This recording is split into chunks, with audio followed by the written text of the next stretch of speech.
Welcome to the Women Leaders Association Daily Member Podcast, where we believe we go further, faster, and have more fun when we go together. I'm your host, Julianne Kirkland. And in each Daily Member Podcast, we will pick out a great speaker from one of our meetings that we thought you would enjoy. You can access hundreds of recent speakers, book summaries, great articles, and more at no additional charge through your membership portal. If you would like to get involved in a Women Leaders Association mastermind group or find a networking group near you, or if you just need access to the membership portal, simply go to womenleaderspodcast.com to be connected. Now let's tune in for this incredible message. On today's episode, you will hear from Amy Armstrong. Amy is the Vice President of Compliance Advisory at Discover Financial Services. Amy is an experienced compliance professional skilled in removing complexity and implementing risk-based programs. And she is here to share her experience with overcoming imposter syndrome. Welcome, Amy. So what is this exactly? What is this imposter syndrome? I actually tend to dislike the negative connotation that comes with the word syndrome. I feel like this is more of a shared experience, and hopefully we'll all agree with that by the time the presentation is over. So imposter syndrome is just that. You feel like an imposter. You have this feeling of self-doubt and fraudulence almost, or incompetence, even though you either on paper or even feel very accomplished, whether it be in your personal life, your education, or your career. This is definitely, it shows itself through self-talk or, in my example, description of yourself to others. So I, on paper, again, very, very accomplished or successful in my career, but I often start my elevator pitch of myself this way. So I'm a lower class or lower middle class kid from New Jersey who happened to get very lucky because I didn't have an opportunity to go to college, but I landed a very good job. I was just a waitress, but someone at the Federal Reserve saw something in me and took me under their wing. So all of that has nothing to do with my own abilities or my own inherent talents or skills. It's very much based on external forces or someone else coming into my space to help me. I kind of liken it to, when I describe this to friends, it's as if you went to a party, very exclusive party, but you weren't actually invited, but you snuck in through the back door. And while you're very much enjoying the party and the conversation and the music and the food, there's always this sense that maybe the host or someone else is going to point you out and you're going to lose all of that because they're going to find you out, that you weren't actually supposed to be enjoying any of this, that you didn't deserve to be there. Unfortunately, it's not very uncommon among women. It's actually very common among very successful women. I will tell you this. When my colleagues and I were talking about what we were doing today, I said, I'm going to give a presentation or a talk about imposter syndrome. And my female colleagues knew exactly what that was. My male colleagues needed a little more prep or conversation or definition around what that was and why that was. So where did this come from? Next slide, Lori, thank you. So the genesis of this term or this idea is really based in a 1978 research document by Pauline Ross-Clance and Suzanne Imes called The Imposter Phenomenon in High Achieving Women. I will say this is about 7 pages long. I always suggest that folks at least get a baseline and go out and take a look at that. I'll be honest, I will read Facebook posts from friends that are probably longer than 7 pages, so I always suggest or recommend that folks take the time. It's about a 10-minute read and go out and take a look at this. This really is the first time anyone is defining or discussing what that feeling is. It gives women language to describe, hey, I'm really successful, but I don't feel like maybe I should be. And why don't I feel like I should be? Note that this research done in 1978 does not take into account any of the effects of either classism, racism, ethnicity, xenophobia, sexual orientation, or the like. And those two, and I'll talk about in a minute, have impacts or can be a contributor to this feeling of fraudulence or like increased self-doubt. So like I said, it gave women a language to describe what this was or how they were feeling. Not just women, lots of women. Lots of women who we know, who we respect. Michelle Obama, former First Lady Michelle Obama, has been very candid and open about her experiences with this imposter syndrome. Quote, "I had to overcome the question, am I good enough? Many women and young girls walk around with that question in their minds. I overcame that question the same way I do everything, with hard work. I decided to put my head down, let my work speak for itself. I felt like I had something to prove because of the color of my skin and the shape of my body, but I had to get out of my own way. It never goes away. It's sort of like, wow, you're actually listening to me. I'm just Michelle Robinson, that little girl on the South Side who went to public school." And that last paragraph, or that last phrase at least, resonates very much with me. I identify with that very much. I'm a first-generation college graduate. My mother was a first-generation citizen.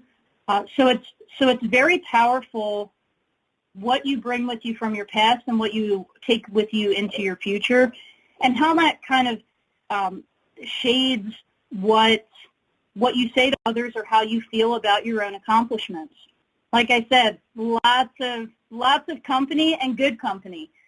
It's almost jarring or surprising when you see how many women experience this feeling. Maya Angelou, the iconic poet, playwright, activist, had this feeling that someone was going to find her out, that she was running a game.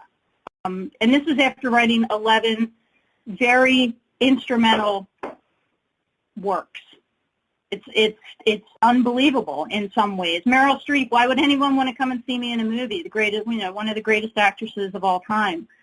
Jennifer Lopez sells millions, tens of millions of albums. She still doesn't think she's good at this. And one that I think most of us on this call can probably identify with, Amy Poehler saying, hey, you know what? You're never going to climb Career Mountain, get to the top and scream, I made it. You will rarely feel done or complete or successful. She talks about this idea of simultaneously feeling slighted and then also feeling like a total fraud. You know, I tend to call this the, hey, why didn't you pick me? And, well, why would you pick me? And that's hard emotionally and mentally to be in contradiction mentally almost at all times. But these slides, again, I put together to say, you know what, yes, this is a feeling, yes, this is real, and it's also real for a lot of people. Thank you. So why do we feel this way? Or why do 70% of us feel this way? There's a wonderful book called The Secret Thoughts of Successful Women, Why Capable People Suffer from the Imposter Syndrome, How to Thrive in Spite of It. A fascinating read. Again, I always recommend this. I suggest this to all of my colleagues. It's by Dr. Valerie Young. So she at least gives us these types. And you probably see yourself, at least I do, at least in 2 or 3 of these, you see yourself in these types. And once you see it, you can address it. I say this to my teams all the time. It's like that first step in a 12-step. Like once you acknowledge it, you can actually start to formulate improvements or actions around that. So she starts with the perfectionist.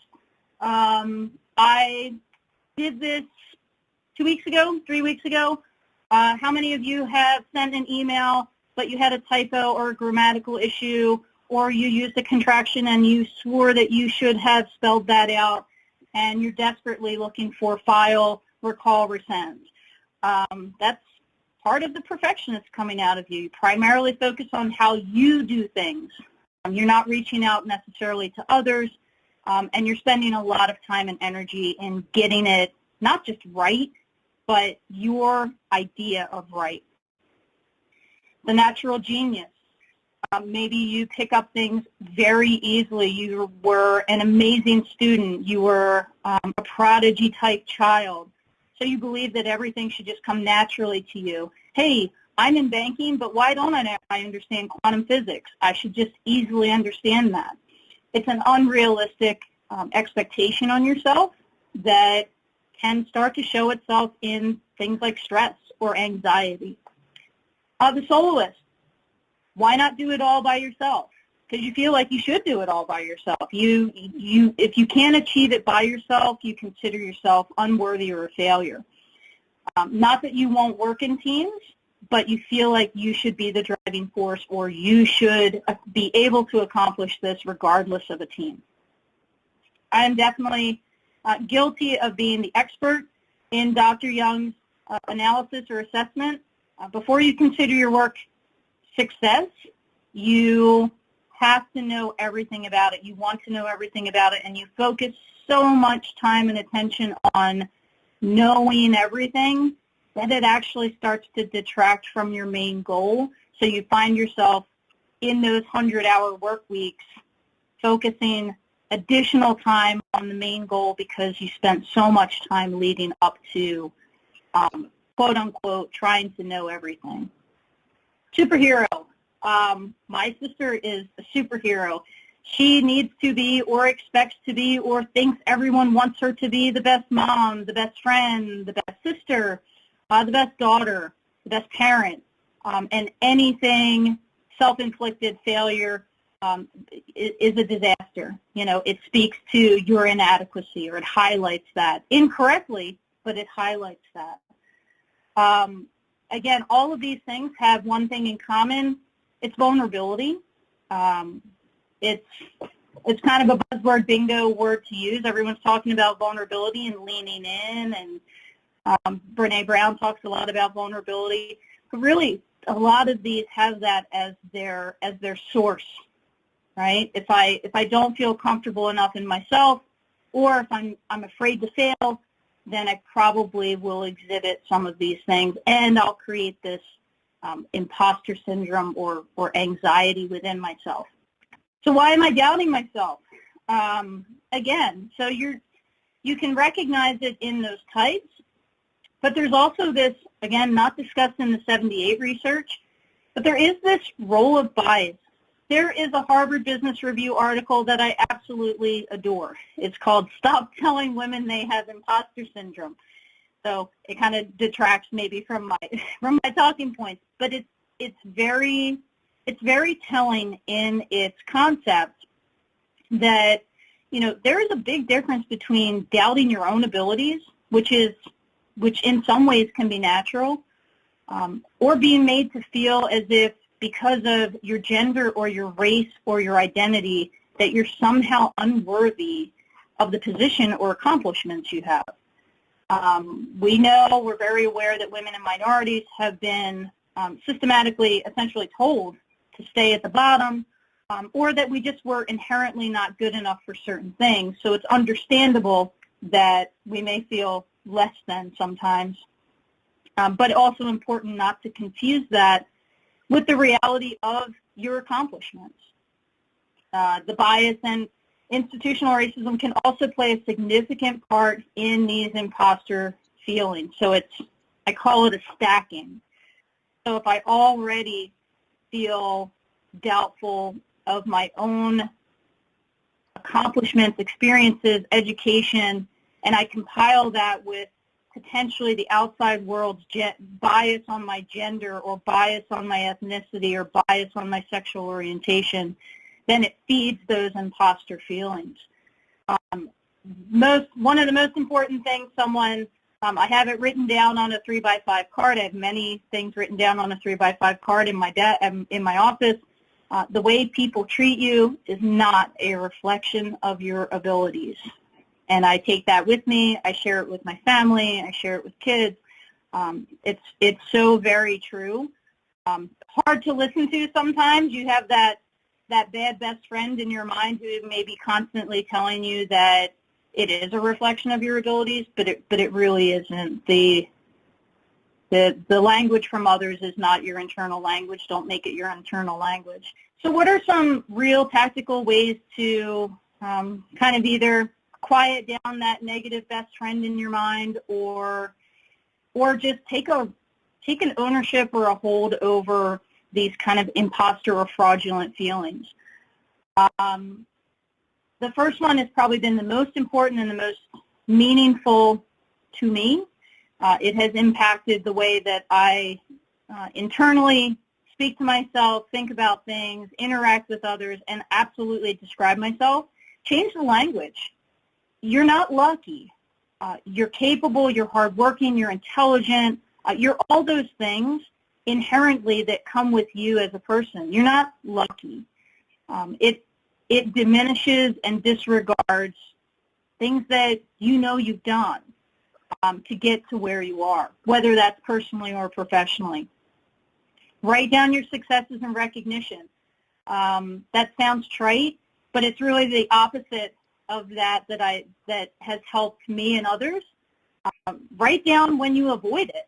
When someone says you've done a good job or pats you on the back and you immediately go towards, yeah, no, that wasn't such a big deal, or, well, that test was kind of easy, or I had someone recently come to me and they said, oh, I was a straight A student and I brought my grades to my dad when she was in college.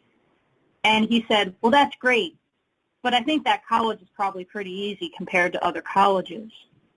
So again, it's this historical kind of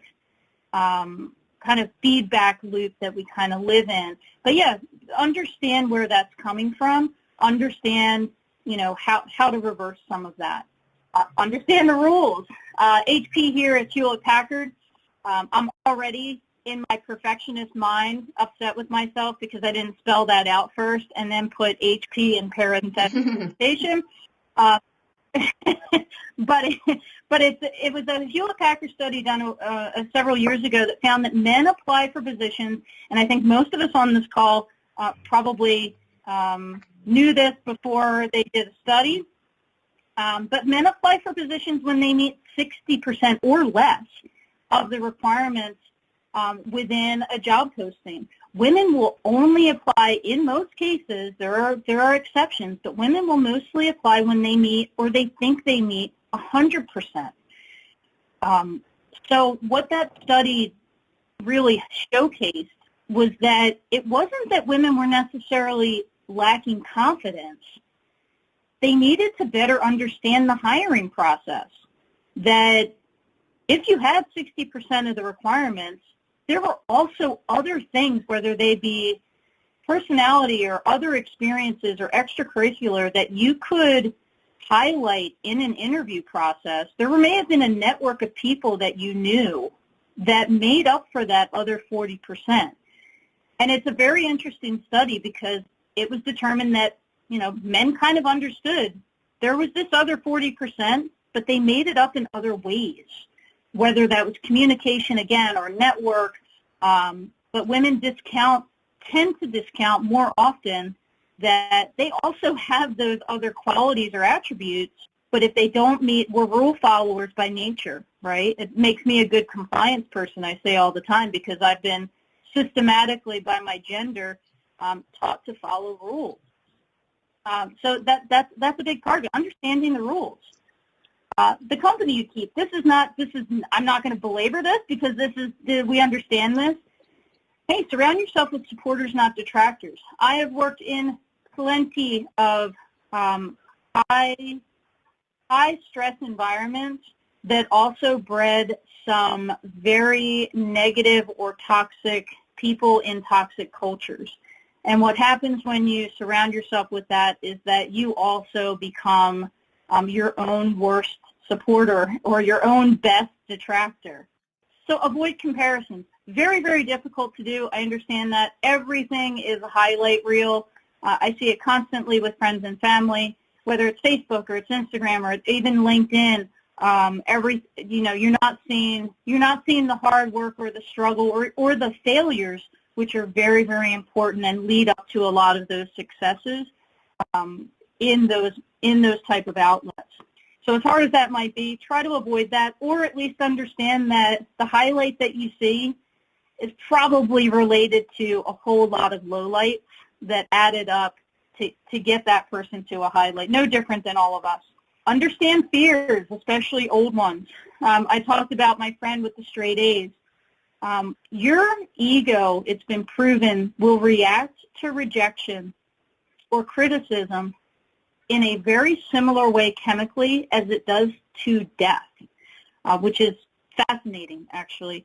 And you'll learn to protect yourself against that feeling, obviously, because who wants to feel that feeling? So I advise folks I mentor and say, understand and work through some of those limiting beliefs created not by you, but created by others. Whether it's back into your past, or it's yesterday in your boss's office, or just kind of work through or understand where those things are coming from. It also harkens back to the belief of others is not your reality necessarily. Take the good from it, but leave everything else behind. And the most important thing that I have been able to use, or at least explore myself, trust your own decisions. Women especially have been so socialized to feel like we either have to bow to someone else's authority, or we're not expert enough to make decisions, that there's this, underlying lack of power or authority. Understand your authority and your power. There's also this idea, her name is Christina Whitaker. She is the founder and CEO of Pivot Brand Group. She does a fabulous TED Talk about imposter syndrome, but more importantly, this idea of what she calls imposter syndrome 2.0, or the murky middle. So if imposter syndrome is this feeling of, I don't belong in the room because I'm not smart enough, or intelligent enough, or experienced enough, the murky middle says, I don't belong in this room because I do have skills and abilities that need to align to a higher or better purpose in my life. And I know the panel before us talked about COVID and the impacts of that. I'm someone who's a fan of thinking or saying that I think there's a lot of women, and men too, who are experiencing the murky middle right now. We hear about the Great Resignation. This is a hard decision to make, right? Maybe it's not imposter syndrome. Maybe you're not feeling self-doubt. Maybe you're feeling this feeling of, no, I am capable and I am experienced and I have all of these attributes. Maybe I just need to align those with some kind of greater or bigger purpose that aligns with my values or my non-negotiables. So again, very, very interesting. So again, it's power, not permission, right? And that sounds trite, but it really is true. Kamala Harris said it when she was on the campaign. You never have to ask anyone permission to lead. When you want to lead, you lead. And that's so true also for decision making, right? I don't have to ask permission to make a decision, especially about my own life or my own career. When I want to make a decision, I make a decision. Essentially, I've had friends who say, yeah, it's life and you can't mess it up. Don't let somebody else mess it up. You can't mess it up. So that really is, that's my presentation. I got in at 4:35. I'm exceptionally proud of myself, to be honest. Hey, my friend, if you enjoyed listening to this podcast, be sure to rate, review, and share your biggest takeaway. And if you're wanting more, you can access hundreds of recent speakers, book summaries, great articles, and more at no additional charge through your membership portal. You can also get involved in a Women Leaders Association mastermind group or networking group near you. Or if you just need to access your membership portal, simply go to womenleaderspodcast.com to be connected. Because here at Women Leaders Association, we believe we go further, faster, and have more fun when we go together. That's all for today, my friends. Bye for now.